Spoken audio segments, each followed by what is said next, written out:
దేవుని యొక్క మహా ఉన్నతమైన కృపను బట్టి గడిచినటువంటి వారమునకు నిర్గమాకాండంలో కనబడేటువంటి ఆది తొలి భక్తుల యొక్క జీవితములన్నీ కూడా చాలా ఉన్నతమైనటువంటి ఉత్తమైనటువంటి రీతిలో పరిశీలించుకోవడానికి దేవుడు సహాయాన్ని అందించాడు.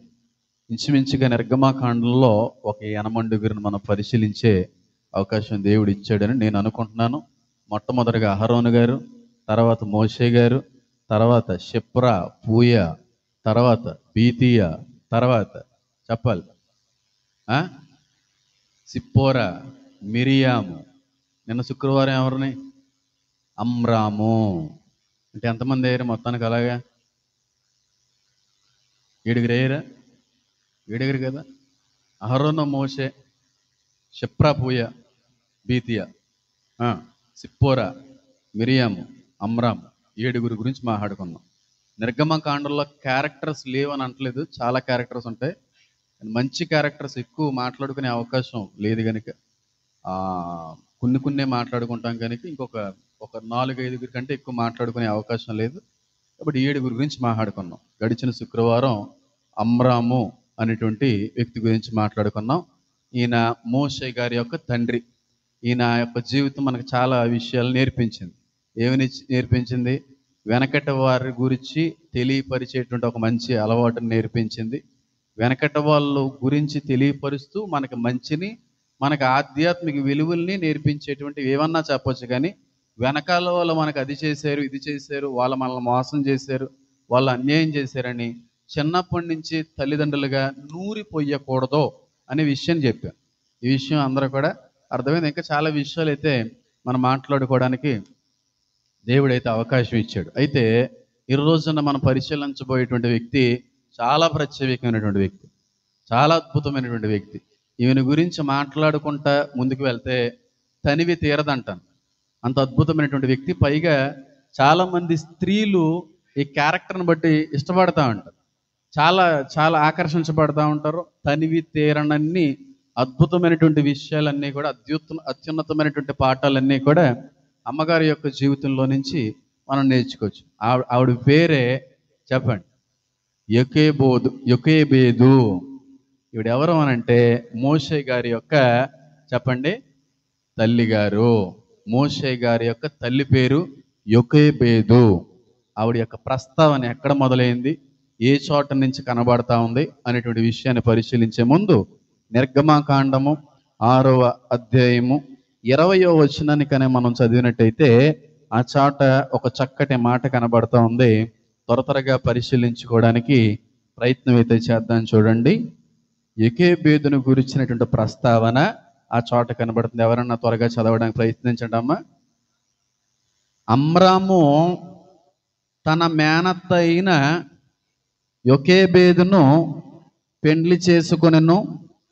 ఆమె అతనికి అహరోనును మోషేను కనెను. అంటే మోషే గారి యొక్క తల్లి గారి యొక్క పేరేంటన్నమాట చెప్పాలి. తండ్రి గారి పేరేమో అమ్రాము, తల్లి గారి పేరేమో యొకేబేదు. తల్లి గారి పేరు యొకేబేదు, అమ్రాము గారి యొక్క మేనత్. అసలు ఆవిడ్ని ఎందుకు పెళ్లి చేసుకోవాల్సి వచ్చింది? ఆవిడ్నే అమ్రాము ఎందుకు పెళ్లి చేసుకున్నాడు? ఆ సంతానం నుంచే దేవుడు ఆ జనాంగాన్ని ఎందుకు తీసుకుని రావాలనే ఆలోచన కలుగున్నాడు. అసలు యొకోబేదు యొక్క జీవితం నుంచి ఎన్ని ఆత్మీయ పాఠాలు, ఆధ్యాత్మిక విలువలు నేర్చుకోవచ్చు అంటే లెక్కలేనని నేర్చుకోవచ్చు. అన్న అద్భుతమైనటువంటి విషయాలు యొకోబేదు అనేటువంటి వ్యక్తి యొక్క జీవితం మనకు నేర్పుతూ ఉంటుంది. చాలా అద్భుతమైనటువంటి విషయాలు ఆ యొకోబేదు యొక్క జీవితం అంతా కూడా నేర్పుతూ ఉంటుంది. అయితే మేనత్తనే ఎందుకు పెళ్లి చేసుకున్నాడు అనేటువంటి ప్రస్తావన కంటే కూడా కొన్ని ప్రత్యేకమైన విషయాలు ఉన్నాయి. వాటి మీద మాత్రమే దృష్టించి మనం ముందుకు వెళ్ళడానికి ప్రయత్నం అయితే చేద్దాం. అయితే ఈవిడ గురించి మనం కానీ నేర్చుకోవాలనుకుంటే, ఈవిడ గురించి మనం తెలుసుకోవాలనుకుంటే ప్రాముఖ్యంగా తొలిగా కొన్ని విషయాలు ఉన్నాయి. ఆ విషయాలు ఏంటని పరిశీలన చేసి తర్వాత వాక్యంలోకి వెళ్ళడానికి ప్రయత్నం అయితే చేద్దాం. ఈవిడ చాలా తెలివైన ఆవిడ. ఎంత తెలివైన ఆవిడంటే అంత తెలివైన ఆవిడ. మామూలు తెలివితేటలు లేవు ఈవిడికి. ఎందుకని నేను మాట ఉపయోగించవలసి వస్తూ ఉందంటే, ఈ యొకేబేదు చేసినటువంటి పనితీరు కానీ మనం చూస్తే, ఆ ప్లాన్ కానీ మనం చూస్తే, ఆవిడ అమలు చేసిన ప్లాన్ కానీ మనం గమనిస్తే ఆశ్చర్యం గురైపోతాం. అంత అద్భుతమైనటువంటి తెలివితేటలు కలిగి ఉన్న వ్యక్తి. ఏ విషయంలో తెలివితేటలు కనుపరిచే దానికంటే కూడా మనం నమ్మము, కానీ యూదులు నమ్ముతూ ఉంటారు. ఈ యొకేబేదు అనేటువంటి వ్యక్తి ఎవరో కాదు, కానీ షిప్రా పూయా అనేటువంటి ఇద్దరు మంత్రసానులు ఉన్నారని మాట్లాడుకున్నాం కదా. ఆ ఇద్దరు మంత్రసానుల్లో తల్లి మంత్రసాని షిప్రా యొకేబేదు అని, పూయా అనేటువంటి వ్యక్తి మిరియాం అని యూదుల యొక్క చరిత్ర తెలియపరుస్తూ ఉంటుంది. ఇందులో ఎంత వాస్తవం ఉంది, ఎంత కరెక్ట్ ఉంది అనేది నాకు తెలియదు, కానీ వాళ్ళు నమ్ముతూ ఉంటారు యొకేబేదు షిప్రా వాళ్ళు మంత్రసానులు. వాళ్ళు చాలా మంది హెబ్రీ స్త్రీలకి పురుడు పోసేటువంటి వాళ్ళు. కాబట్టి దేవుడు చాలా మంది హెబ్రీ మగపిల్లలను బతికించారు కనుక వీళ్ళ సంతానాన్ని కూడా బతికించారని చెప్పి యోధా చరిత్ర అంతా కూడా తెలియపరుస్తూ ఉంటారు. బైబిల్లో లేదనుకోండి, అయితే యూదులు మాత్రం ఇది నమ్ముతూ ఉంటారు. యొకేబేదు అనే వ్యక్తి, ఈ షిప్రా అనేటువంటి వ్యక్తి ఒక్కరే అని చెప్పి. అయితే బైబిల్లో లేనటువంటి దాని గురించి మనం ప్రస్తావించకూడదు కనుక, లోకం దాన్ని తప్పు పట్టేటువంటి అవకాశం చాలా మొత్తంలో ఉంటుంది కనుక దాని గురించి నేను మాట్లాడాలని ఎంత మాత్రం కూడా ఇష్టపడలేదు. ఆవిడ 130 సంవత్సరాలు బతికిందని, చాలా అందగత్తని, నిత్య యవనరాలుగానే తన జీవితం అంతటినీ కూడా కొనసాగింపజేసిందని చరిత్ర చెప్తా ఉంటారు. యూదులకి క్రైస్తవులు అంటే ఎందుకు నచ్చరో తెలుసా? వాళ్ళ గ్రంథాల్లో ఉన్నట్టుగా బైబిల్లో రాయలేదని వాళ్ళకి బాధ. చాలా తీసేశారు, తర్జుమాలు జరిగినాయి అని చెప్పి క్రైస్తవుల మీద, క్రైస్తవ బైబిల్ మీద యూదులకి నచ్చవు. వాళ్ళు ఫాలో అయ్యేటువంటి గ్రంథాలు వేరు. ఆ గ్రంథాల్లో ఉన్నవన్నీ కూడా ఇందులో రాయకుండా కొన్ని తీసేశారు అనే బాధను బట్టి కూడా బైబిల్ని, క్రైస్తవ్యాన్ని కూడా యూదులు విసర్జిస్తూ ఉంటారు, విమర్శిస్తూ కూడా ఉంటారు. ఎందుకంటే అన్ని రాస్తే ఎక్కడేసిపోద్ది? ఈ కొన్ని రాసినందుకే మనం చదవలేకపోతున్నాం, మనం అవలంబించలేకపోతున్నాం. ఇంకా అన్ని రాజుల గ్రంథాల్లో, మిగతా గ్రంథాల్లో అన్నీ తీసుకుని మనం ఇందులో పెట్టాలంటే కష్టం. అందులో లోకం కూడా కొంత తప్పు పట్టేటువంటి అవకాశం ఉంటుంది కనుక పరిశుద్ధాత్మ దేవుడు అప్పుడు ఉన్నటువంటి బైబిల్ గ్రంథకర్తలకి అనుమతినివ్వలేదు. కొన్ని తర్జుమాల్లో చాలా చక్కనైన రీతిలోనే వాళ్ళు కొనసాగింపజేశారు. అయితే ఈవిడ ఎంత తెలివైనటువంటి వ్యక్తి అంటే, తన కొడుకుని ఆవిడ బ్రతుకుంచుకున్నటువంటి తీరుని కానీ మనం గమనిస్తే ఆవిడ ఎంత తెలివైందో అర్థమవుతుంది మనకి. పక్కా ప్లాన్తో కొడుకుని బతికించుకుంది ఆవిడ. 100% కూడా పక్కా ప్లాన్. యాదృచ్ఛికంగా జరిగిందంటే నేను నమ్మను. ఏదో జరగాలి, అయిపోయింది, అలాగ అయిపోయిందని అంటే కాదు. దేవుని యొక్క ప్రణాళిక.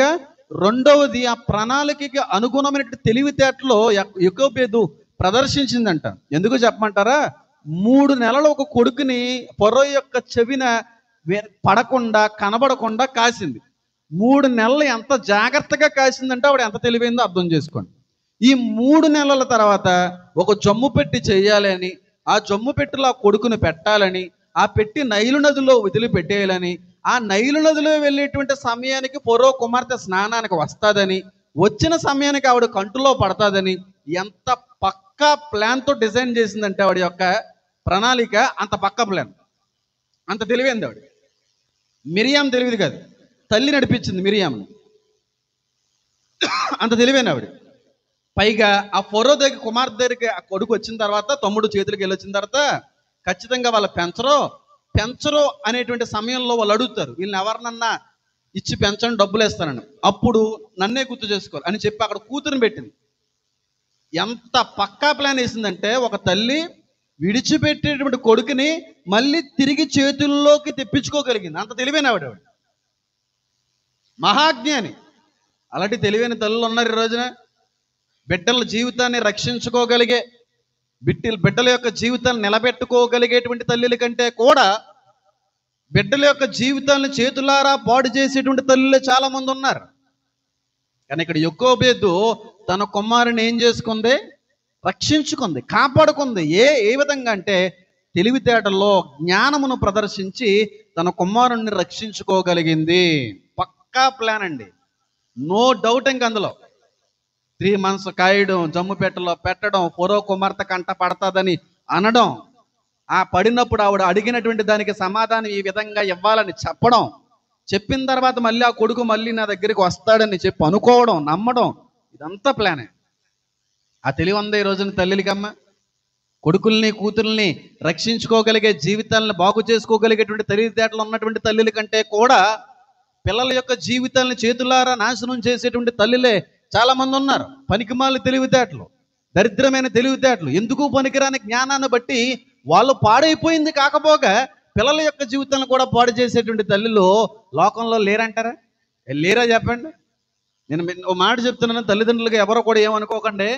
పిల్లలు పాడైపోవడానికి గల కారణం తల్లి యొక్క పెంపకం, రెండోది తండ్రి యొక్క అశ్రద్ధ. తండ్రి పట్టించుకోకపోయినా, తల్లి జ్ఞానంగా పిల్లల్ని పెంచకపోయినా పిల్లలు తప్పిపోతారు. పిల్లలు తప్పిపోవడానికి గల కారణం ప్రాముఖ్యంగా ప్రధానంగా తల్లి అంటాను నేను. ఎందుకంటే తండ్రి ఎక్కడికో కష్టపడడానికి వెళ్ళి వస్తాడు. ఇంటి దగ్గర చూసుకోవాల్సింది, పిల్లల్ని చూసుకోవాల్సింది, చదువు నేర్పించవలసింది తండ్రి కాదు కదా. ఆయన కష్టానికి పరిమితం అయిపోయాడు. కష్టపడాలని చెప్పి దేవుడు ఆ మగవాడికి ఒక పనిని అప్పచెప్పాడు. కాబట్టి చాలామంది యవన బిడ్డల్లో చాలామంది పిల్లల జీవితాలు పాడైపోవడంలో ప్రాముఖ్యమైన ప్రధానమైనటువంటి పాత్ర తల్లి పాత్రే. పనికి మాలిన గారాలు ఎడతారు. పనికి మాలిన గారాలు ఎట్టేసి నా బంగారం, నా కొండ, నా శిలక, నా పెరుగు, నా ముద్దు అని చెప్పి ఆయన మొత్తానికి ఏదో రకంగా అండరామ్స్ అన్ని నాగిలో చేస్తాడు. జ్ఞానంగా పెంచే తల్లి, జ్ఞానవంతురాలు తన ఇల్లుని ఏం చేసుకుంటుందనుంది? జ్ఞానవంతుడు అని ఉందా? జ్ఞానవంతుడు అని ఉందా? జ్ఞానవంతురాలనుందా? బాగా గుర్తు చేశాడు దేవుడు. ఏమనుంది? రాలు అంటే ఏంటి? ఈ రాలు కాదు. ఏ రాలు? స్త్రీ. అవునా కదా? యవనరాలు లేదా స్త్రీ, ఆవిడ మాత్రం ఇంటిని కట్టుకోగలదు. జ్ఞానవంతుడు కాదు. జ్ఞానవంతుడు మగాడు కష్టపడ్డానికే. ఆడది ఇల్లు కట్టుకోవాలి, ఇల్లుని జాగ్రత్త పరుచుకోవాలి, ఇల్లుని నిలబెట్టుకోవాలి, కుటుంబాన్ని బలపరుచుకోవాలి. ఈ బాధ్యత చాలా మంది తల్లులు సరైన రీతిలో జరిగించలేకే పిల్లల జీవితాలు సర్వనాశనం అయిపోతున్నాయి. యొకోబేదు బిడ్డను ఏం చేసుకుంది? రక్షించుకుంది. ఒకవేళ అలాంటి తెలివితేటలు లేవు అనుకోండి, జ్ఞానం లేదనుకోండి, దేవుణ్ణి అడగండి. అంతేగాని నాకంటే మించిన తెలివితేటలు ఎవరికి లేవు, నేను చాలా తెలివైన దాన్ని, నేను చాలా జ్ఞానవంతురాలని, నేను ఎవరి మాట ఎన్నో, నేను చెప్పినట్టే చేస్తానని చెప్పే పిల్లల జీవితాన్ని రోడ్డు పాలు చేసేసిన తర్వాత ఇంకెందుకు పనికి రాకుండా పోతే మళ్ళీ బాధపడాలి. తల్లి జ్ఞానంగా ప్రవర్తించాలి. మన చాలామంది తల్లిదండ్రులు నేను చూశాను, పనికిమాలి గారాలండి. వీళ్ళకి తెలివితేటలు ఉండవు, పనికి మాలి జ్ఞానం ఉంటుంది వాళ్ళకి. పోనీ జ్ఞానం ఉన్నవాళ్ళు, తెలివితేటలు ఉన్నవాళ్ళు ఏమన్నా సలహా ఇచ్చారు అనుకో, ఓకే కరెక్టే అనేవాళ్ళు కంట మేము అనుకున్నాం, మాదే. చివరి చేసి ఏమవుద్దంటే ఆ లైఫ్ స్పాయిల్ చేసే తల్లిలే, పనికిమాలి గారాలు. పిల్లల మాటలకు పడిపోయి, పిల్లల యొక్క లేనిపోయినటువంటి ఆ అబద్ధపు మాటలకి వాళ్ళ జీవితాలు సమర్పించేసుకుని నమ్మేసి జీవితాలు వీళ్ళు పాడు చేసుకుంటారో, పిల్లల్ని బట్టి వీళ్ళు కూడా మానసిక ఆనందాన్ని కోల్పోతుంది. తెలివిగా ఉండాలి కొంచెం తల్లిదండ్రులు. ఈ రోజుల పిల్లలు తల్లిదండ్రులకి మించిన జ్ఞానం ఉంది వాళ్ళకి, చాలా తెలివి. మన పప్పులాడి దగ్గర ఉడకో, వాళ్ళు అన్నీ మన దగ్గర ఉడికించుకుంటారు. వాళ్ళు తెలివిగా ఉండాలి. అంతేగాని పాడు చేసేసుకుని పిల్లల జీవితాన్ని నాశనం చేసుకుంటే ఏమవుతుందండి నాకు తెలియగడితేనే.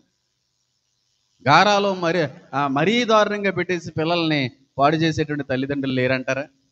నేను మనం చూసిన వీడియో చాలా బాధేసింది. ఆడి వయసు నాకు తెలుసు ఒక థర్డ్ క్లాస్ అంతా చదువుతాడేమో. మీరు కూడా ఖచ్చితంగా చూసే ఉంటారు నాకు తెలుసు. ఒక గోడ దగ్గరికి వెళ్ళి సిగరెట్ కాల్ చదవన్నాడు, స్కూల్ బ్యాగ్ తగిలించుకున్నాడు. చూసారా అని చెప్పి చూడలేదరా తమ్ముడు? ఏదో చూస్తారులే మీరు, సినిమాలు చూస్తుంటే ఇలాంటి ఏం కనబడతాయి మీకు? థర్డ్ క్లాస్ ఏదాడు, గుప్పు అని లాగెత్తనాడు. Private school మళ్ళాడు. అంటే తల్లిదండ్రులు పట్టించుకోకపోతే ఇంకలా తగలడతారు, ఇంకలా మారిపోతారు. గారం పెట్టేసి పిల్లల్ని ఏం చేస్తున్నారు?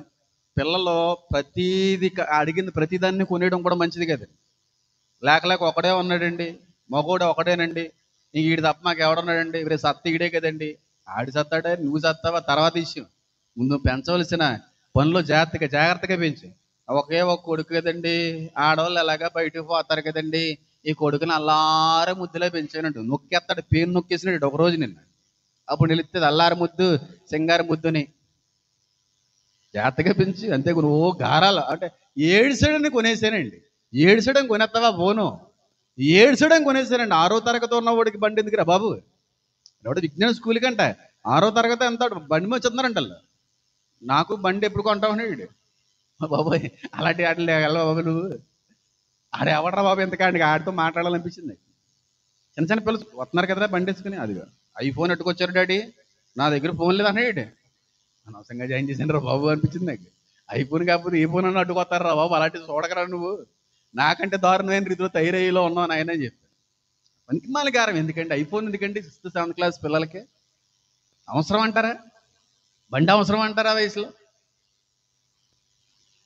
గారం, అజ్ఞానము, తెలివి లేనటువంటి తీరుని బట్టి పిల్లల జీవితాలు నాశనం అయిపోతుంది. పట్టించుకోరు తల్లులు, కాలేజీకి వెళ్ళారు, స్కూల్కి వెళ్ళారు, అయిపోయిందంటే అక్కడ ఏం జరుగుతుంది ఏమి ఉండదు.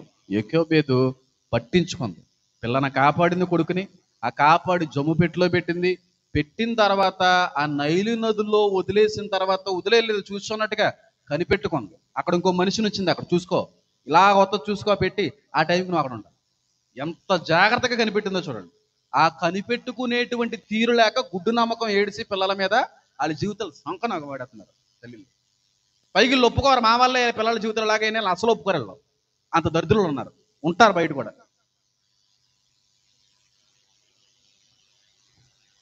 సరే, మరి ఇప్పుడు యోకోబేదు నుంచి మనం ఏం నేర్చుకుందామండి? యోకోబేదు నుంచి ఏమన్నా నేర్చుకోవడానికి ఏమన్నా ఉందంటే, మొట్టమొదటిగా ఆవిడ చాలా తెలివైనవిడే కదా, చాలా తెలివైనవాడు. పక్కా ప్లాన్ ఫిక్స్ చేసింది, అమలు చేసింది, కొడేసింది, అంతే. అనుకున్నట్టుగా జరిగించేసింది. అంత జ్ఞాని ఆవిడ, అంత తెలివైనటువంటి వ్యక్తి ఆవిడ. అయితే వీడి నుంచి మనం ఏమి నేర్చుకోవచ్చు అంటే, నిర్గమాకాండమో లేదంటే ఆవిడ యొక్క ప్రస్తావన పాత నిబంధనలు అంతగా లేదు, కానీ కొత్త నిబంధనలో ఆవిడ గురించిన ప్రస్తావన ఒక చోట ఉంటుందండి. ఆ చోట ఉన్నటువంటి ఆ ప్రస్తావన జ్ఞాపకం చేసుకుని ఆ ఒక్క మాట నుంచి అనేక ఆత్మీయ విషయాలు నేర్చుకోవడానికి ప్రయత్నం ఏదో చేద్దాం. హెబ్రీయులకు రాసిన పత్రిక 11వ అధ్యాయము, హెబ్రీయులకు రాసినటువంటి పత్రిక 11వ అధ్యాయము 23వ వచనాన్ని చదివితే అక్కడ యోకోబేదుని గురించిన ప్రస్తావన కనబడుతుంది. ఎవరైనా త్వరగా చదవండి. మోషే పుట్టినప్పుడు అతని తల్లిదండ్రులు ఆ శిశువు సుందరుడై ఉండుట చూచి విశ్వాసమును బట్టి రాజాజ్ఞకు భయపడక 3 మాసములో అతన్ని ఏం చేశారంట? దాచిపెట్టిరి. చాలా క్లియర్గా మోషే యొక్క ప్రస్తావన, మోషేని కన్నటువంటి తల్లిదండ్రుల యొక్క ప్రస్తావన పౌలు గారు ఆ చోట మాట్లాడడానికి ఆయన ఇష్టపడ్డాడు. ఉందా లేదా? అక్కడ నేను చదువుతున్నాను చూడండి. మోషే పుట్టినప్పుడు అతని తల్లిదండ్రులు అంటే అమ్రాము, యోకోబేదు ఆ శిశువు అందమైన వాడు అయి ఉండుట చూచి విశ్వాసమును బట్టి రాజాజ్ఞకు భయపడక 3 నెలల్లో ఆ వ్యక్తిని ఏం చేశారని ఉంది, అక్కడ దాచిపెట్టారని ఉంది. అంటే ఇక్కడ ఆ తల్లిదండ్రుల యొక్క ప్రమేయం ఆ కొడుకుని ఏం చేసిందన్నమాట? రక్షించింది. తల్లిదండ్రుల యొక్క జ్ఞానం కానీ లేకపోయి ఉండుంటే, తల్లిదండ్రుల విశ్వాసం అనేటువంటిది కానీ కనబడకపోయి ఉండుంటే, మోషే అనేటువంటి వాడు కూడా బ్రతికి బయటపడే అవకాశం అనేది ఎంత మాత్రం కూడా ఉండకపోదు. మోషే బ్రతికేడు అంటే కేవలం తల్లిదండ్రులు దేవుని మీద ఉంచినటువంటి విశ్వాసం మాత్రమే. అదే పౌలు గారు ప్రస్తావిస్తా ఉన్నారు. తల్లిదండ్రులు దేవుని మీద ఉంచిన విశ్వాసమును బట్టి రాజాజ్ఞకు భయపడక ఆ బిడ్డని 3 మాసములు దాచిపెట్టిరి. చాలా తెలివైన వాళ్ళు పేరెంట్స్. కన్యకైన మరియమ్మ కూడా, యోసేపు కూడా చాలా తెలివైన వాళ్ళు. ఎందుకంటే లేకంగా ఏ రోజు చేతులను తెప్పించుకుని ఐగుప్తుకు పారిపోతారు వాళ్ళు. 5 నెలలు ఒక చోట. ఎంత జ్ఞానంగా ప్రవర్తిస్తారండి. దేవుని ఆత్మతో నడిపించబడే వాళ్ళందరూ కూడా ఇలా జ్ఞానంతో జీవిస్తారండి. దేవుని ఆత్మ లేని వాళ్ళే అజ్ఞానంగా ప్రవర్తిస్తూ ఉంటారు. దేవుని ఆత్మతో నడిపించబడే ప్రతి ఒక్కరు కూడా జ్ఞానయుక్తంగానే ప్రవర్తిస్తారు. చాలా జ్ఞానంగా చేస్తారు. ఏ పని చేసినా, ఏ ఆలోచించినా సరే చాలా జ్ఞానంగా ఉంటుంది. మోషే యొక్క తల్లిదండ్రులు ఎలా చేశారు, యోసేపు మరియా కూడా అలా అంతకు మించిన జ్ఞానం ప్రదర్శించారు. ఏ రోజు కాలంలో, పూర్వకాలం కదా, డెవలప్ అయిన కాలంలో అన్ని లక్షల మంది కనబడకుండా గర్భం పట్టుకుని పరిగెట్టేసింది మరియమ్మ. ఎంత తెలివైన వాళ్ళు చూడండి. పేరెంట్స్ తెలివైన వాళ్ళు అయి ఉంటేనే పిల్లలు బాగుంటారమ్మా. తల్లిదండ్రులు దేవుని ఆత్మతో నడిపించబడకపోతే పిల్లల జీవితాలు బాగోవు. పిల్లలు బాగుండాలంటే తల్లిదండ్రుల ముందు ఆత్మీయంగా వర్ధిల్లాలి. అదే కనబడింది. లేఖనాలు సెలవిస్తున్నాయి, దేవుని మీద ఉంచిన విశ్వాసమును బట్టి మోషే ఏం చేయబడ్డాడు? బ్రతికాడు. అయితే అక్కడ మాట నాకు చాలా నచ్చిన మాట, అది చాలా ఇష్టమైన మాట. ఆ కుమారుడు శిశువు సుందరుడై ఉండుట చూచి అని ఉందా లేదా? అంటే మోషే గారు ఎలాంటి వారు అన్నమాట? చాలా అందగాడు. కనేసారు పిల్లల్ని, పనేసిన తర్వాత వీళ్ళకి అసలు ఇంకా ఫ్యూజులు ఎగిరిపోయినాయి. వీళ్ళకి పొర పని చేయలేదు. అయ్యో ఇంత అందంగా ఉండేటి కొడుకు, ఇలాంటి కొడుకుని చంపేసుకుంటామా, ఇలాంటి కొడుకుని వదిలేసుకుంటామా, అస్సలు ఇంత అందమైనటువంటి బిడ్డ మళ్ళీ మనకు పుట్టడేమో అనే ఆలోచనతో అందమైన వాడిని చూచి ఆ పిల్లలు వదులుకోవడానికి ఇష్టపడలేదు. మోషేని వదులుకోవడానికి ఇష్టపడలేదు. అవునంటారా కదంటారా? మంచి మామిడికాయ ఉందండి ఫ్రిడ్జ్లో, పురుగు పడేసింది, బాగా ముగ్గుపోయి ఉందో, సూపర్ స్మెల్ అవుతుంది. కానీ తిందాం అనే సమయానికి పురుగు పట్టేసింది ఒక పక్కన. ఏం చేద్దాం? అలాగని పాడేలేము. ఏం చేద్దాం? ఏదో రకంగా మొక్కలో కోసుకుని తినేస్తారు కొంతమంది అయితే. అవునా కదా? అవునా కదా? యాపిల్ కోసిన వెంటనే సాలిపురుగులు ఏ కనబడ్డాయి. చూడడానికి యాపిల్ చాలా ఉంది, ఎంత బాగున్న యాపిల్ ఏం పాడేసుకుంటాం, తినేస్తా పోయిందే ఎవడు చూస్తాలే అలా అనుకుని తినేస్తాం. అవునా కదా? అందమైందైనా, బాగున్నదన్నా, నాణ్యమైందైనా చూస్తూ చూస్తూ పాడేయడానికి ఎవరో ఇష్టపడరు. ఒక యాపిల్నే పాడేయం, ఒక మామిడికైనే పాడేయం, అలాగే పురుగు పట్టిన బెండకైనా ఎవడో పాడేయడు. అవునా కదా? అలాంటప్పుడు ఎంత అందమైన కొడుకుని ఎవరు పాడేసుకుంటారా? అంత సుందరమైన కొడుకు, అంత అందంగా ఉన్నాడంట మోషే. ఆ అందం వీళ్ళు మరింతగా మోషే మీద ఆకర్షణ పెంపొందింత చేసిందంటాను. చాలా పెంచేసుకున్నారు, అంత పెంపొందించుకున్నారు. ఆ వ్యక్తి మీద ఉన్న ఇష్టాన్ని, ఆ వ్యక్తి మీద ఉన్నటువంటి ప్రేమను అంతగా పెంచేసుకున్నారు. ఆ కారణాన్ని బట్టి మోషేని వదులుకోలేకపోయారు, పొరపాటును కూడా చేజార్చుకోలేకపోయారు. అప్పుడు అనుకున్నారు దేవుడే చూసుకుంటాడు. ఎందుకు చేయడు దేవుడు? మన పూర్వీకుల దేవుడు ఏం చేతకాని దేవుడు కాదు కదా, మన పూర్వీకుల దేవుడు ఏం వ్యర్థమైన దేవుడు కాదు కదా, మన దేవుడే చూసుకుంటాడని ఆయన మీద ఉంచిన విశ్వాసమును బట్టి మోషేని కాపాడుకున్నారు. అది పరిస్థితి. అంటే ఇక్కడ మరి తల్లిగారి గురించి మాట్లాడుతున్నారు కదండి, మరి అక్కడ తల్లిదండ్రులను ఉంది కదా, తల్లిని లేదు కదా. మరి ఈ వచనాన్ని యాకోబు గురించి మాట్లాడుతున్నటువంటి మాట ఈ వచనానికి ఎలా మీరు ఆపాదించి మాట్లాడతారని అనొచ్చు. నేను అంటాను, తండ్రి కంటే కూడా తల్లిగారిలోనే ఎక్కువ విశ్వాసం ఉందని. ఎందుకంటే పరిస్థితి బాగాలేదు, పిల్లలు కానీ బతికారంటే మాత్రం చంపేయమని చెప్పేమో ఫరో ఆజ్ఞ జారీ చేశాడు. ఆ పిల్లోడేమో పుట్టేసిన తర్వాత ఖచ్చితంగా ఏ తండ్రి అయినా సరే అంటే ఎందుకు వచ్చిందే, అసలు ఫరో గురించి మనకు తెలియదు ఏముందో, చాలా క్రూరుడు, చాలా మూర్ఖుడు. ఆ పిల్లడు గురించి ఆలోచిస్తే మనల్ని చంపేస్తారో, మన పిల్లల్ని చంపేస్తారో. ఆల్రెడీ మనకి 2 పిల్లలు ఉన్నారు కదా, వీడు ఉంటే అంత పోతే అంతలే, కావాలి అంటే దేవుడు మళ్ళీ ఇవ్వాలనుకుంటే మళ్ళీ ఇంకో కొడుకుని కనచ్చలేవే, ఎందుకు వచ్చిందే బాబు, వదిలేసుకుందామే బాబు, కావాలంటే ఇంకో కొడుకుని మనం కందామే అని అనే ఉంటాడు తండ్రి. మగోడు అలాగే మాట్లాడతాడు. కానీ అక్కడ తల్లి ఒప్పుకోలేదు. అందుకే తల్లినే ఈ వచనానికి నేను ఆపాదించి మాట్లాడుతున్నా. యాకోబు యొక్క విశ్వాసం మోషేని రక్షించింది, మోషేని కాపాడింది. రాజాజ్ఞకు భయపడక, మాట చెప్తున్నాను వాక్యంలోకి వెళ్లే ముందు, మనిషికి భయపడేటువంటి వ్యక్తి లోకంలో ఉన్న ప్రతి దానికి భయపడతాడండి. ఒక సాటి మనిషికి భయపడేటువంటి వాడు లోకంలో ఉన్న ప్రతి దానికి భయపడతాడు. దేవునికి భయపడేటువంటి వాడు లోకంలో దేనికి భయపడ్డాడు. మనిషికి భయపడేటువంటి మనిషి లోకంలో ఉన్న ప్రతిదానికి భయపడతాడు. దయ్యానికి భయపడతాడు, పాముకు భయపడతాడు, చీకటి భయపడతాడు, పూజలకు భయపడతాడు, శుద్ర పూజలకు భయపడతాడు, చేతబడుగులు భయపడతాడు. కానీ దేవుడికి భయపడేటువంటి మనిషి ఉంటాడు చూడండి, ఆడు దేనికి భయపడు. దేవుడికి భయపడే తల్లిదండ్రులలో. అందుకే రాజాజ్ఞకు సైతం వాళ్ళు ఏం చేయలేదన్నమాట చెప్పాలి, భయపడలేదు. భయపడకూడదమ్మా, క్రైస్తవులుగా అసలు భయపడకూడదు, దేనికి భయపడకూడదు. గవర్నమెంట్లు మారాయని భయపడుతున్నావా? కొన్నిసార్లు బీజేపీ ప్రభుత్వం వచ్చింది కనుక క్రైస్తవ్యాన్ని అనగదొక్కేస్తారేమో భయం చాలా మందిలో కనబడుతుందేమో.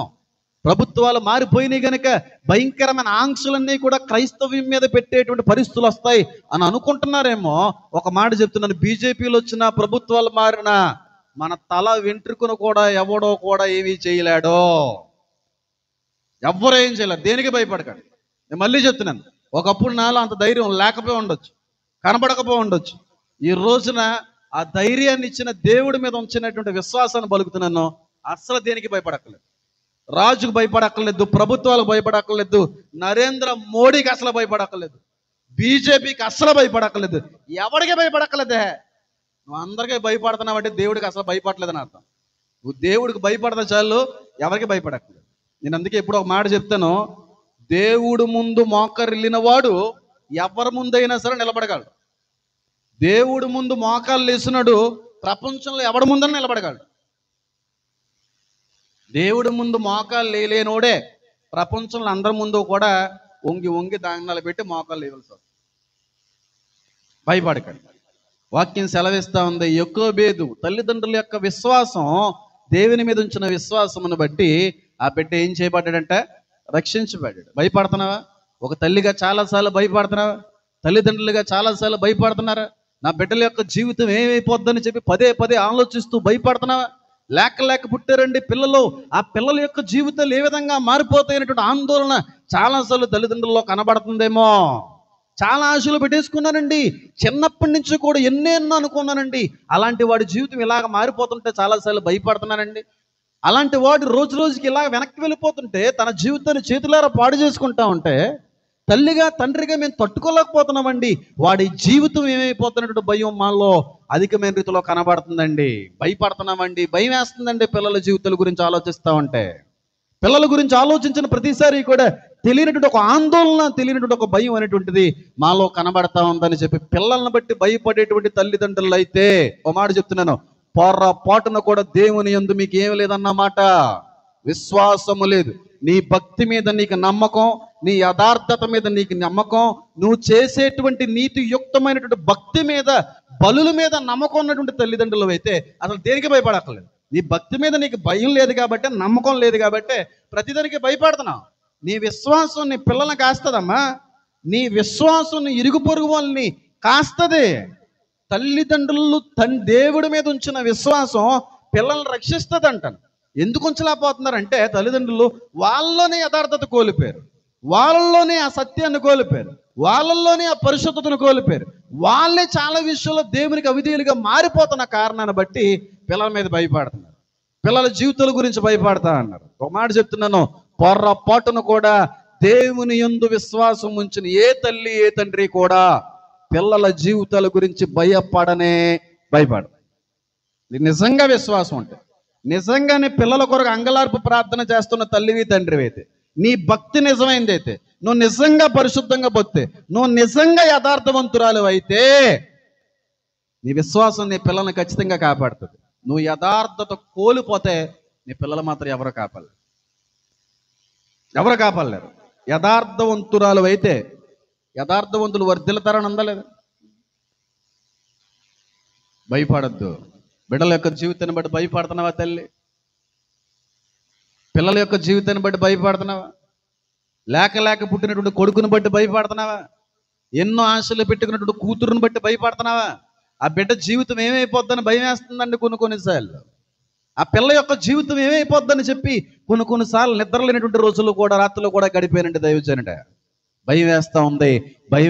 మా పిల్లల జీవితాల గురించి భయం వేస్తూ ఉంది. భయపడకో, దేవుని యందు విశ్వాసం మాత్రమే ఉంచు. గట్టిగా చప్పట్లు కొడుతూ దేవుని మహింపరుద్దాం.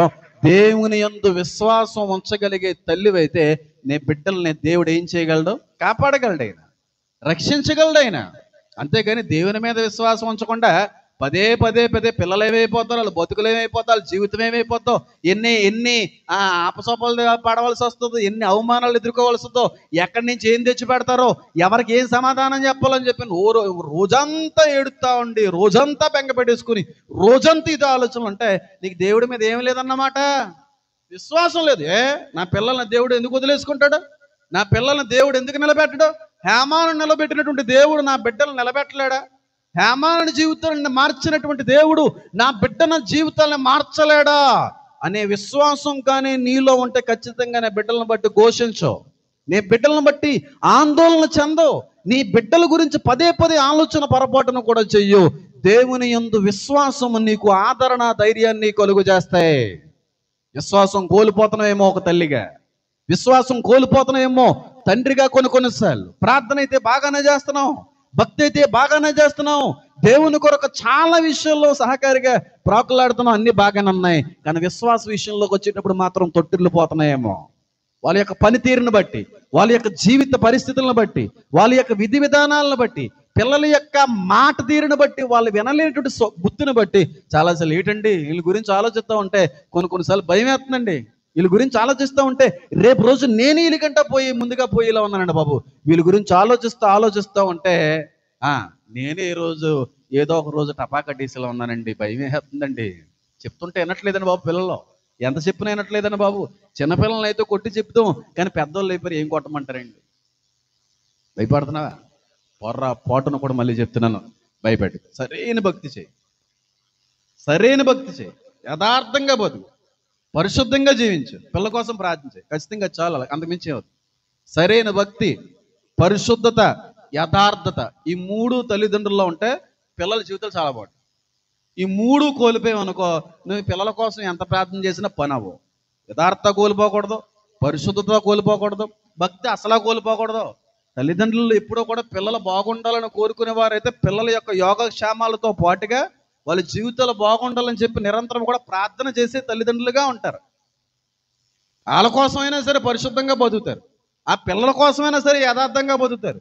నేను చేసిన నా పిల్లలకు తగలకూడదని బతుకుతారు.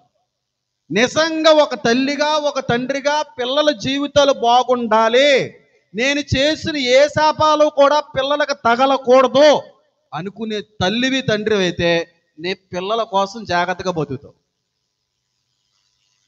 నీ పిల్లల కోసం జాగ్రత్తగా బతుకు. అంతేగాని నా ఇష్టాలు నాయే, నా కోరికలు నాయే, నాకు ఉండి నాకు ఉంటాయి అన్నట్టుగా వెళ్ళిపోతే ఎందుకు? నీ పిల్లల్ని నిన్ను బట్టి దేవుడు కాపాడతాడు. నీ యథార్థత, నీ పరిశుద్ధత, నీ భక్తి జీవితం నీ బిడ్డల్ని ఏం చేస్తుంది? కాస్తుంది. ఆ మూడు ఉంచి విశ్వాసం ఉంచి దేవుడి మీద, ఆ మూడింటితో కూడిన విశ్వాసం కనుపరిచి దేవుడి మీద. అంతేగాని ఈ ఏమీ లేకుండా విశ్వాసం ఉంచినది అంతా కూడా ఏమి పనిచేయని పరిస్థితులు అన్నీ కూడా. భయపడుతున్నావా తల్లి? చాలాసార్లు పిల్లల్ని బట్టి భయపడుతున్నావా తల్లిగా తండ్రిగా? స్కూల్కి పంపించాలంటే భయం వేస్తుందండి పాస్టర్ గారు, కాలేజీకి పంపించాలంటే భయం వేస్తూ ఉందండి బిడ్డలను బట్టి. లోకం చూస్తే బాగాలేదండి, ఎప్పుడు ఏం జరుగుతుందో తెలియని పరిస్థితులండి. ఇంటికి వచ్చేంత వరకు కూడా గుండెలు పట్టుకొని కొన్నిసార్లు ఎదురు చూస్తూ ఉంటామండి. పిల్ల ఇంకా రాలేదేంటి, పిల్ల ఇంకా రాలేదేంటి, ఈడు ఇంకా రాలేదేంటి, పనికి వెళ్ళాడు ఇంకా రాలేదు, డ్యూటీకి వెళ్ళాడు ఇంకా రాలేదు, కాలేజీకి వెళ్ళాడు ఇంకా రాలేదేంటి, ఫోన్ చేయలేదేంటి, ఫోన్ ఎత్తట్లేదేంటి. ప్రతిదానికి కూడా ఏదో రకమైనటువంటి భయాన్ని కలుగు చేసేటువంటి పరిస్థితులు ఒకవేళ నీలో కనబడుతున్నాయేమో, ప్రతిదానికి భయపడుతున్నాయేమో. నిజంగా చెప్తున్నాను, రోజులు నిజంగానే బాగాలేదు, రోజులు నిజంగానే బాగాలేదు. బయటికి వెళ్ళినటువంటి పిల్లలు ఇంటికి క్షేమంగా వస్తారా లేదో కూడా తెలియని రోజులు, అది మాత్రం నిజమే. కానీ నీ ప్రార్థన పిల్లల్ని కాయలేదా? నీ భక్తిని పిల్లల్ని కాయలేదా? దేవుని యొక్క కృప క్షేమంగా నీ బిడ్డలను ఇంటికి చేర్చలేదా? లేదా చెప్పండి. నీకు విరోధముగా రూపింపబడినటువంటి ఏ ఆయుధమో కూడా వర్ధిల్లదు, అంతే కదా? వర్ధిల్లకుండా ఉండాలంటే మనం ఏం చేయాలి? ఏం చేయాలి? నేను ఆల్రెడీ చాలాసార్లు చెప్పాను. ఇల్లు విడిచి తిరుగువాడు గూడు విడిచి తిరుగు పక్షితో సమానము. ఆయన సహవాసంలో, ఆయన గుడారంలో ఉన్నాం అనుకోండి, ఈ ఆయుధం వర్ధిల్లదు. ప్రార్థన మానేసి, బైబిల్ మానేసి, దేవుని సహవాసం మానేసి, దేవునితో గడపవలసినటువంటి సమయాన్ని, ఆ సందర్భాన్ని మానేసుకుని నువ్వు ఎక్కడెక్కడో దేవుని వదిలేసి బతికేస్తుంటే ఏ ఆయుధం కూడా నీ మీద వర్ధిల్లదంటే కుదరదు. ఆయనతో ఉంటా, ఆయన గుడారంలో నువ్వు పర్యవేక్షణలో భద్రపరచబడితే ఆయుధం పనిచేయదు. సాతాను గడేసిన ఆయుధాలు పనిచేయవు. అంతేకాని బైబిల్ చదవదు, ప్రార్థన చేయడు, చర్చికి రాడు, దేవుని సహవాసం ఉండదు, ఓ కుటుంబ ప్రార్థన ఉండదు, వెళ్ళిపోయి వచ్చేసినంత సేపు దేవుడికి ఆశేస్తారంటే జరగదు. అన్నీ పనిచేస్తాయి, చేతబళ్ళు పనిచేస్తాయి, దురాత్మ శక్తులు పనిచేస్తాయి, అన్నీ పనిచేస్తాయి. ప్రతి నిమిషం కూడా ప్రమాదమే, ప్రతి నిమిషం ప్రమాదమే. ఈ మూడో ఉండాలి. ఇల్లు విడిచి తిరుగు వాడు గూడు విడిచి పక్షితో సమానం. వేటగాడు కొట్టేస్తాడు. ఆయన గుడారంలో నిరంతరం మనం వర్ధిల్లాలమ్మా. పిల్లల్ని దేవునిలో పెంచండి, కుటుంబ ప్రార్థన పిల్లలకి నేర్పండి, మందిరాలకి పిల్లల్ని తీసుకొని రండి, చిన్నతనం నుంచి కూడా వాక్యంలో ఆ వ్యక్తుల్ని, ఆ బిడ్డల్ని నడిపించండి. అంతేగాని రావడానికి కుదరలేదండి, ఎక్కడికో వెళ్ళాడండి, అది మానేసుకుంటే ఇంకెప్పుడు వస్తాడు చర్చిలోకి? ఆయన గుడారంలో కుమ్మాడు వర్ధిల్లితే ఆ కుమ్మాడు మీద ఎన్ని పన్నాగాలు సాతాను వేసినా ఆ ఆయుధం ఏం చేయబడదు? వర్ధిల్లదు. అదైనా ఉండాలి, లేదంటే నీలో పరిశుద్ధతో కూడిన యథార్థతతో కూడిన భక్తి అయినా ఉండాలి. ఈ రెండాట్లో ఏదున్నా పిల్లలు హ్యాపీగానే ఉంటారు. ఏమంటా బయటికి వెళ్ళి వచ్చే వరకు గుండెలు చేతితో పట్టుకుని కూర్చుంటున్నానండి పాస్టర్ గారండి బాబు, రోజులు బాగాలేదండి బాబు. రోడ్డు మీద అలా నడుస్తూ లారీ టపేలం కొట్టేస్తే పోయాడండి. వసన్న గారి ఇంట్లో పని చేస్తూ ఉంటుంది కాబట్టి నేను వెళ్ళినప్పుడు కూడా చాలా మా అత్తగారి కంటే చాలా క్లోజ్గా మాట్లాడుతుంది పని ఆవిడ అని అనకూడదు, అమ్మ అని పిలుస్తాడు. వాళ్ళ కొడుకు రోడ్డు మీద పడుకున్నాడు, తాగేసి పడిపోయి లారీకి తీసింది, పచ్చడైపోయాడు. ఇంత 22 సంవత్సరాలు మంచి బాలేదు రోజులు. నిజమే, స్కూల్కి వెళ్ళిన పిల్లలు క్షేమంగా ఇంటికి వస్తారా లేదో తెలియని రోజుల్లో. కాలేజీకి వెళ్ళినటువంటి పిల్లలు మళ్ళీ క్షేమంగా ఇంటికి వస్తారా లేకపోతే అక్కడి నుంచి అక్కడే జంప్ అయిపోతారా తెలియని రోజుల్లో ఉన్నాం. ఎందుకంటే అపవాది ఎప్పుడు ఎవరిని మిరుగుదావా అని చెప్పి గర్జించు సింహం వలె తిరుగులాడుచున్నాడు కనుక నిజంగా రోజులు బాగాలేదు, మీరు చెప్పింది నిజమే. కానీ భయపడకో, నా బిడ్డలను క్షేమంగా తీసుకుని రాగలిగేటువంటి దేవుడు నా బిడ్డల వెనకాల ఉన్నాడు. నా బిడ్డలు పర్యవేక్షిస్తా ఉన్నాడు, నా బిడ్డల కావలి కాస్తా ఉన్నాడు. నా బిడ్డల చుట్టూ కూడా దేవుని యొక్క సమూహం కాపుదల ఉందే. నాకు ఆ విశ్వాసం ఉందనేటువంటి తల్లివి తండ్రివి అయితే నీ ప్రార్థన మీద నీకు నమ్మకం ఉంటే పిల్లలు ఇంటికి వచ్చే గుండు చేయబట్టుకోక తాళా చేయబట్టుకోవే. అంతేకాని ఓ పిల్లల గురించి ఓ ఆడవాడు భయం భయం భయం, జీవితం పాడైపోతున్న భయం, ఇంటికి రాలేదని భయం, ఫోన్ ఎత్తట్లేదని భయం, బతుకు చూస్తే బాగాలేదు. దేనికండి భయపడేది? దేని భయపడేది చెప్పండి? నీ బతుకు బాగాలేదు కాబట్టి పిల్లల బతుకు బాగాలేదని భయపడుతున్నాం. బాగాలేదు రోజులు, నిజంగా బాగాలేదు. ఎందుకో చెప్పమంటారా? చూసారా వీడియో తమ్ముడు? చూడదా? ఇద్దరు లవర్స్ అంట, లవ్వు ప్రేమించుకున్నారు. కాకపోతే వీడికంటే బెటర్ ఎవడో దొరికినట్టున్నాడు అమ్మగారికి. ఇప్పుడు అంతా అలాగే ఏడిసిందిలే, ట్రూ లవ్ లేదులే. ఇప్పుడు లేదని అంటలేదు, ఎప్పుడు ట్రూ లవ్ ఉంది. కానీ అలాంటి మనుషులు తక్కువ ఉన్నారు ఇప్పుడు. ట్రూ లవ్ ఎప్పుడూ ఉంటుంది, నిజమైన ప్రేమ ఎప్పుడూ ఉంది. ఆ కొంత తక్కువ ఉంది అంతే. ఆడుకొని వదిలేసేవాళ్ళు, టైంపాస్ చేసి వదిలేసేవాళ్ళు, ఈ టైంలో ఇలాగా బాయ్ ఫ్రెండ్స్ మెయింటైన్ చేయాలని వదిలేసేవాళ్ళే తప్ప ట్రూ లవ్ చేసేవాళ్ళు చాలా తక్కువ. వీడు కాకపోతే ఆడు, ఆడు కాకపోతే వీడు. రేపు పెళ్ళిన తర్వాత ఈడ ఏదైతే 4, 5, 6, 7 దిగింది, అప్పుడు సిగ్గట్ట మొహం ఎక్కడ పెట్టుకుంది. వదిలించేసుకోవడం ఈజీయే, హ్యాండ్ ఇచ్చేయడం ఈజీయే. రేపు అన్ని గుర్తు చేయాలనుకుంటున్నావా? జనం ప్రమాదం గుర్చేదనుకుంటున్నావా? నీ పిల్లోడి దగ్గర, నీ కూతురు దగ్గర కాలేజీకి స్కూల్కి వెళ్తాడు, నువ్వు ఆ పిల్ల ఏంటి, ఆ పిల్ల కొడుకు నువ్వు, రే మీ అమ్మ నేను అంటే అప్పుడు తెలుస్తుందిరా.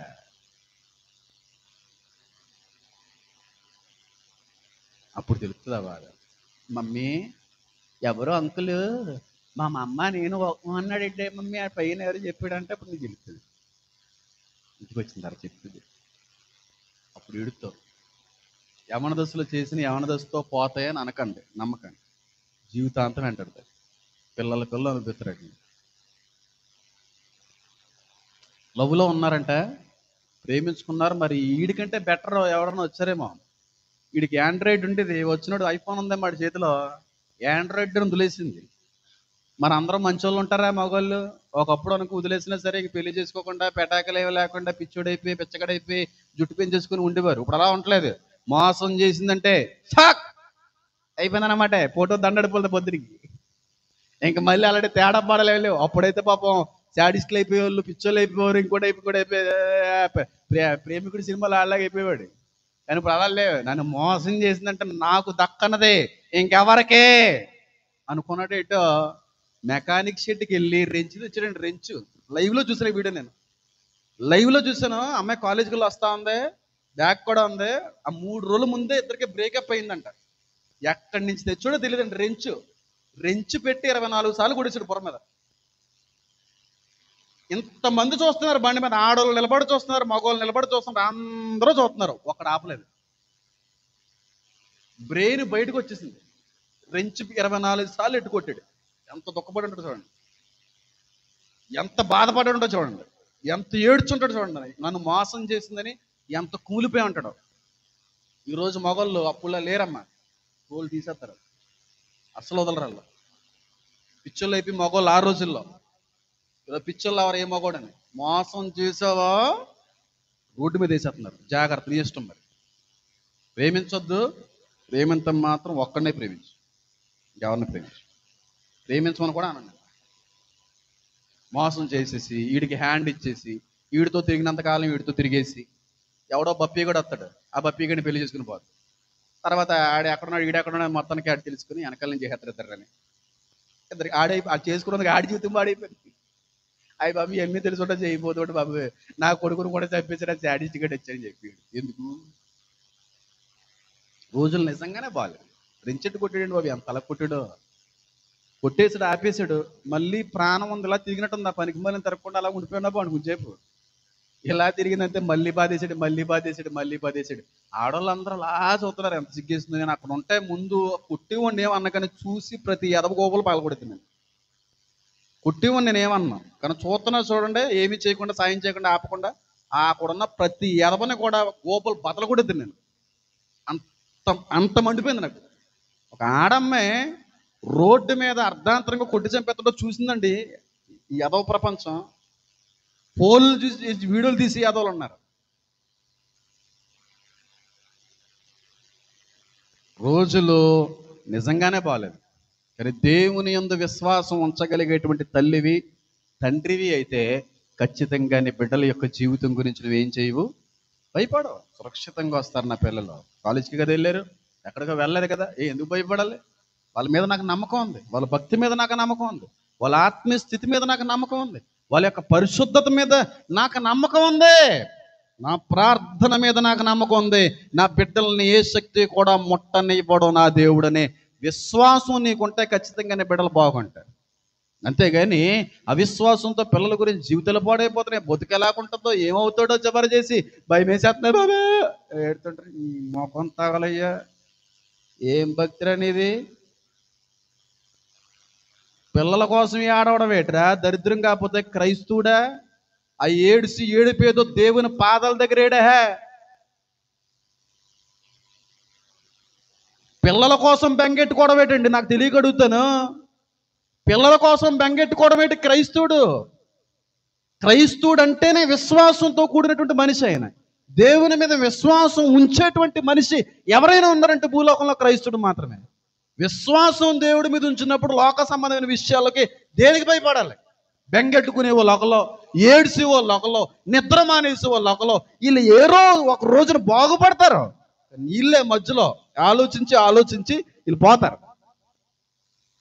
వాళ్ళు బాగుపడతారు ఖచ్చితంగా, కాస్తాయి ప్రార్థనలో మార్పు ఏదో రకంగా నిలబెడుతుంది. కానీ ఈలోగా నీ మనసును పాడు చేసేసుకుని, నీ ఆరోగ్యాన్ని పాడు చేసేసుకుని, నీ మానసిక స్థితిని పాడు చేసేసుకుని, ఇక నిరంతరం 24 గంటల కోసం ఆలోచించి ఉన్న ఆరోగ్యాన్ని పాడు చేసేసుకుని రేపు రోజున మట్టి అయిపోతే కలిసి వచ్చేది ఏముందయ్యా నీకు? నాకు చాలా చిరాకమ్మా. తల్లిదండ్రులు ఎవరన్నా వచ్చి పిల్లల మాటలు అన్నప్పుడు బాధపడతాను, ఎందుకంటే నా బట్టి మా తల్లిదండ్రులు బాధపడ్డారు. కానీ విశ్వాసంతో కూడా ఏ భక్తుడు కూడా, ఏ విశ్వాసం కూడా అలా అండవు. ప్రార్థన చేయండి, నిలబెడతాడు దేవుడు అనాల. అంతేగాని నిద్రలు మానేసుకోవడం, తిండి మానేయడం, బెంగ పెట్టేసుకోవడం, ఏడ్చేయడం అస్సలా విశ్వాసం ఉంచేద్దు. భయపడక నిలబెడతాం మన పిల్లల్ని. ఎందుకు నిలబెట్ట? నీ భక్తి సరైనదైతే ఎందుకు నిలబెట్ట? నీ ప్రార్థన నిజమైనదైతే ఎందుకు నిలబెట్టు? నువ్వు నిజమైన యథార్థ హృదయ కలిగినటువంటి వ్యక్తి అయితే ఎందుకు దేవుడు నిలబెట్టడు? నీ బిడ్డల కోసం నిరంతరము కూడా కన్నీళ్లు విడిచి ప్రార్థించేటువంటి తల్లివైతే నీ బిడ్డల్ని ఎందుకు దేవుడు వదిలేస్తాడు? నీ ప్రతి కన్నీటి బొట్టుని కూడా తన బుడ్డిలో దాచుకున్నటువంటి దేవుడు నా దేవుడు. గట్టిగా చపడలు కొడుతూ దేవుని మహింపడుతూ, ప్రతి కన్నీటి బొట్టుని, ఒక బొట్టును దాస్తాను, ఒక బొట్టును వదిలేస్తాను, మర్చిపోతాను, తుడిచేస్తాను అన్నవాడు కాదు. నువ్వు ఏ కారణాన్ని బట్టి నువ్వు కన్నీటిని కార్చినా ఆ కారణమైన ప్రతి బొట్టుని దాటాడు. ఎక్కడ వదిలేడు. ఏ కన్నీటి ప్రార్థన వదలడు. ప్రార్థన చేయని పిల్లల కోసం. నీకు ఓపిక ఉంటే, నీకు వీలుంటే, నీకు అవకాశం ఉంటే, నీకు ప్రేమ ఉంటే, నీ పిల్లలు బాగోవాలని ప్రార్థన చేయ కన్నీళ్ళతో. అంతేగాని భయపడకు, అసలు భయపడకు. ఓపిక ఉంటే.